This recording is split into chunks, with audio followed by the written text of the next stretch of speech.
Bienvenidos a Palabras Cruzadas. Este es el programa número 12. Recuerden seguirnos en Facebook, suscribirse al canal de YouTube, activar las notificaciones y darle me gusta a este video. También pueden encontrarnos en Podomatic. Si tienes un jardín y una biblioteca, tienes todo lo que necesitas. La frase anterior se atribuye a Cicerón y nos sirve como punto de partida para el tema de hoy, jardines y bibliotecas.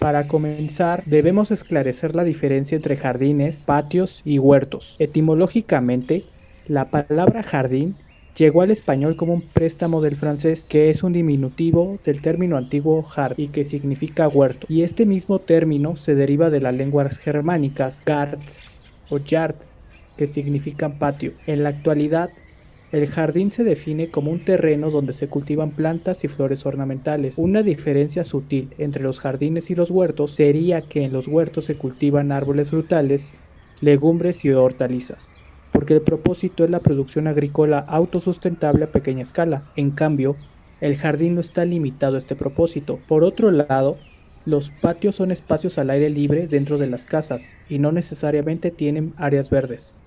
Por decir un ejemplo, un patio con macetas de plantas medicinales mantiene más similitudes con un huerto en vez de un jardín. El jardín es entonces un terreno más amplio, con más áreas verdes y con un mayor diseño. El descubrimiento de la agricultura y la invención de los sistemas de escritura son dos hitos de las civilizaciones, y como resultado de estos dos hitos hemos heredado a los jardines, así como a las bibliotecas, del modo como los conocemos hoy en día. En la antigüedad, estuvo reservado a las clases gobernantes el privilegio de poseer bibliotecas. Por ejemplo, una de las más antiguas perteneció al rey Asurbanipal en la ciudad asiria de Nínive, la cual se estima que existió en el año 722 antes de la era común.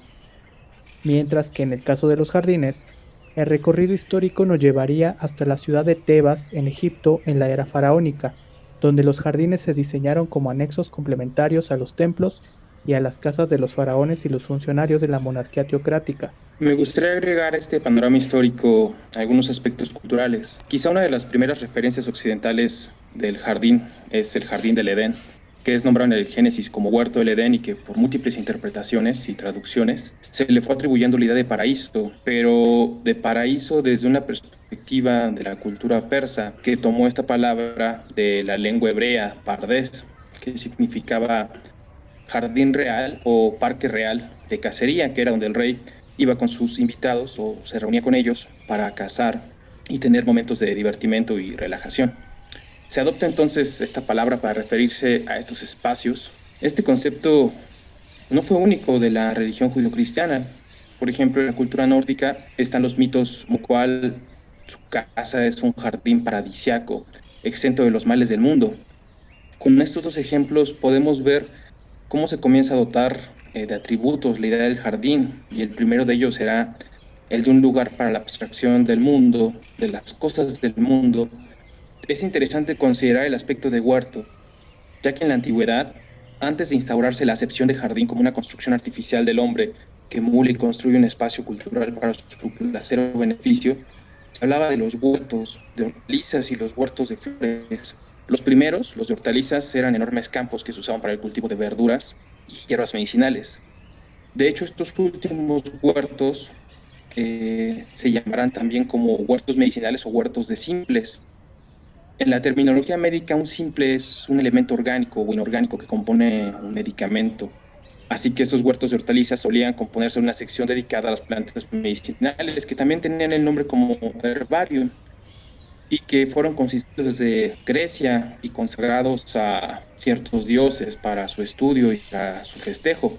Quizá uno de los más populares sea el dios Asclepio, hijo de Apolo y especialista de las artes curativas.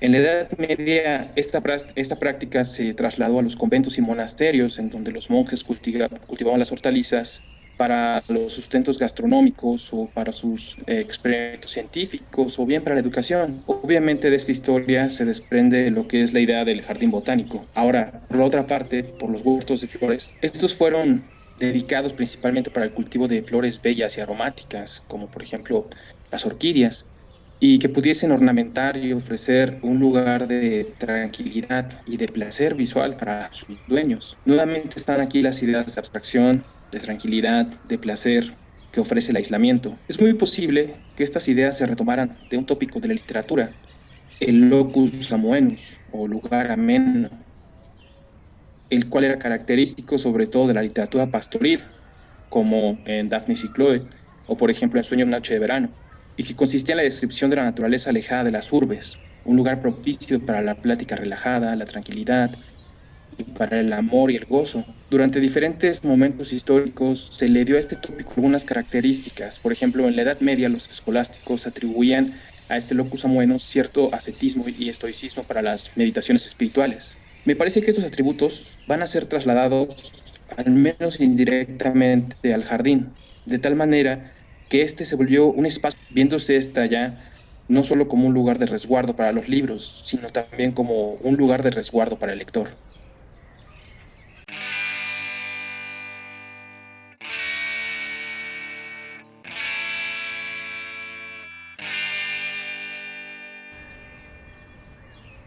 Un jardín en la biblioteca es un espacio para tener paz, serenidad, la lectura. Y nos podemos remitir también a la antigua Grecia, donde la lectura en la antigüedad no era en silencio, sino era más oral. El concepto en las bibliotecas de que se lee en la mesa y el bibliotecario a uno le pide silencio, viene de la Edad Media, de los conventos, etcétera, ¿no? Porque en la antigüedad clásica la lectura no había salas de lectura, sino se realizaba la lectura en los jardines, en los pórticos de las bibliotecas, caminando y en voz alta recitando, porque en la antigüedad clásica, grecolatina, tanto con los griegos como los romanos, se elaboraba a través de la retórica. Entonces, pues caminaban con sus volúminas, que eran estos rollos escritos en pergamino o en papiro, mientras iban desenrollando la parte que iban a leer y enrollando la que ya habían leído, pues iban caminando en los pórticos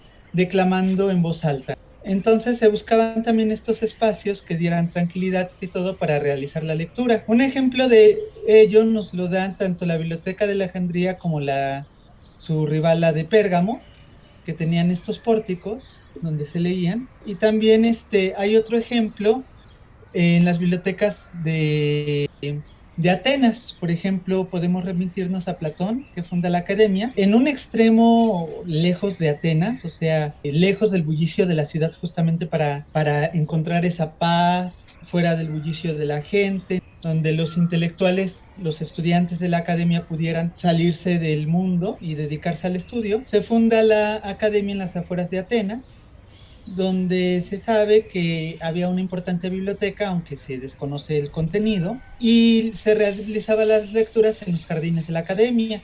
Se sabe que Platón tenía una exedra, que era un sillón, era como una silla semicircular, como las que hay en la Alameda Central, que esas se pueden llamar exedras, que es como una media naranja, un medio círculo, donde se sentaban los alumnos y en medio Platón daba las lecciones. Bueno, ahí se puede presumir que se realizaba la lectura, aunque generalmente la lectura era a pie y en voz alta. El otro ejemplo está el Liceo de Aristóteles, discípulo de la Academia de Platón, Aristóteles, y fue maestro de Alejandro Magno, que justamente como era Alejandro Magno, su discípulo, pues tuvo un apoyo para fundar otra institución educativa llamada el Liceo en Atenas, pero en el lado contrario a la academia, pero igual en un campo, ¿no? En este lugar se hacía la lectura justamente y se les llamaban a los alumnos peripatéticos. ¿Por qué peripatos?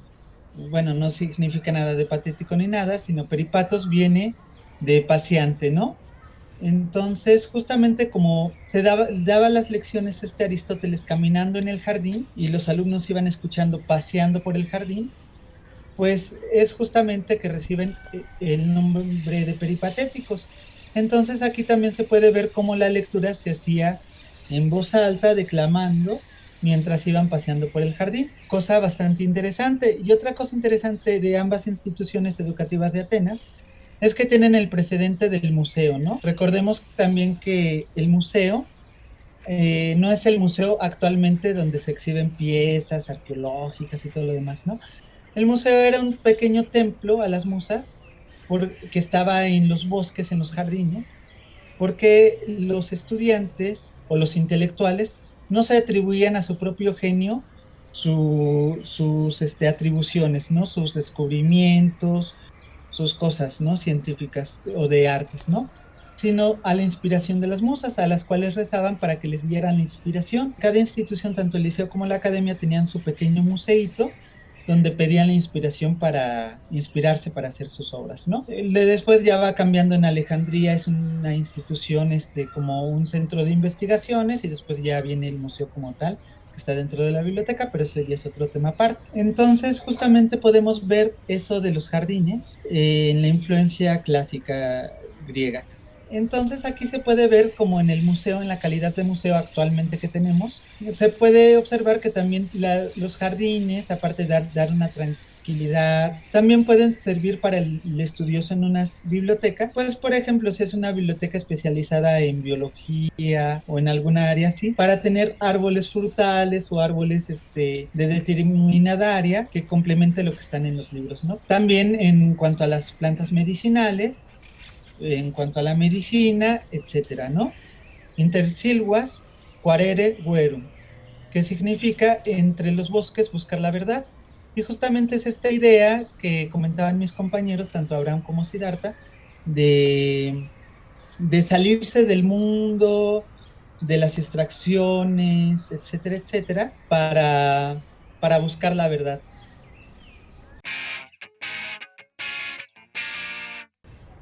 Hemos escuchado que se reservaron a las élites de gobierno, a las élites intelectuales y a las élites religiosas los privilegios del acceso a los libros, del placer de la lectura, así como el acceso y disfrute de las áreas verdes. En décadas recientes, la Federación Internacional de Asociaciones de Bibliotecarios e Instituciones, IFLA por su acrónimo en inglés, otorga un premio a los proyectos de construcción de bibliotecas que han logrado reducir su huella de carbono y opcionalmente promueven el respeto al medio ambiente. Sin embargo, es una discusión aún fértil en la bibliotecología a nivel internacional. Por ejemplo, la primera vez que la IFLA entregó el premio Green Library fue en 2016 y lo obtuvo la Biblioteca Escolar Pequeño Sol en San Cristóbal de las Casas, Chiapas, México. En la actualidad, los bibliotecólogos continuamos con la obligación de reservar este mismo privilegio a unos cuantos.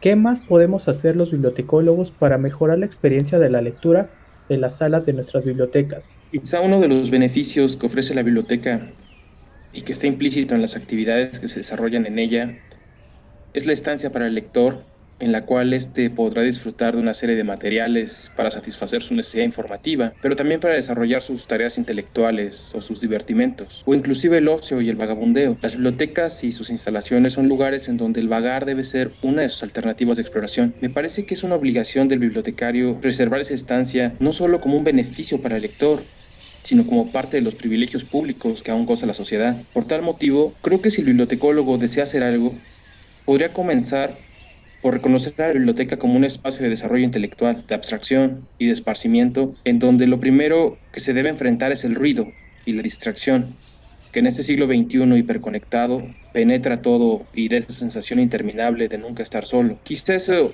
es una de las cosas que ofrece la biblioteca, la oportunidad de estar con uno mismo, de ordenar las cosas, de pensar, de escuchar y escucharse, de dialogar con el otro omnipresente que está en el libro.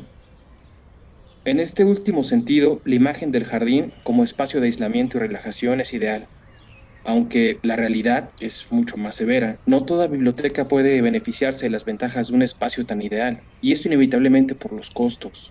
Los jardines requieren de manutenciones que superan a una biblioteca pública o una pequeña biblioteca escolar. Se asocian más a las grandes bibliotecas, aquellas de institutos como los bellos jardines de la Huntington Library. Sin embargo, el beneficio que ofrece el jardín está ahí planteado, y la biblioteca y el bibliotecario deben saber verlo, deben reconocer los espacios que los rodean y apropiarse de ellos. La exigencia de parques, de glorietas, de camellones verdes, suelen ser otra forma de acceder a estos espacios de tranquilidad, de abstracción y de placer que son tan benéficos para los lectores y en general para todos los seres humanos.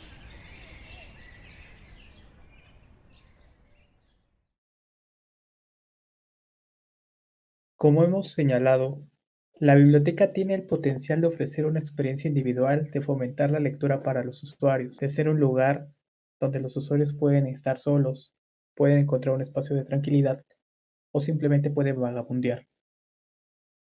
Siguiendo esta idea, un jardín en la biblioteca implica costos de mantenimiento, sin embargo, ofrece beneficios para la comunidad y para el personal de la biblioteca. A nivel internacional, promovemos el reconocimiento profesional a las bibliotecas que han reducido la huella de carbono y han tomado conciencia de su impacto en el medio ambiente.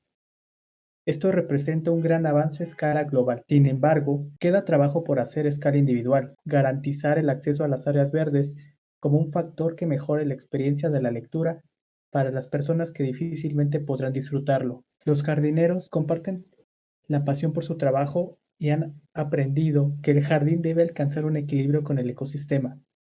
Es decir, aunque se diseñe y se construya un jardín en un entorno urbano, el jardín formará parte del ecosistema y llegarán gradualmente especies polinizadoras, que son otros habitantes del ecosistema. En el caso de los bibliotecólogos, cuando instauran una biblioteca, se esfuerzan por integrar a la biblioteca dentro de la comunidad y que gradualmente lleguen a consultarla los usuarios potenciales, además de los usuarios reales. Todo es cuestión de tiempo. Agradecemos a nuestra audiencia y les pedimos que nos hagan saber si han visitado bibliotecas con jardines. Cuéntenos, ¿cuál ha sido su experiencia? ¿Hay alguna biblioteca con áreas verdes que nos recomienden? Escriban todos sus comentarios en la cajita de comentarios de nuestro video. Suscríbanse al canal y activen las notificaciones de YouTube. Síganos en Facebook y en Podomatic.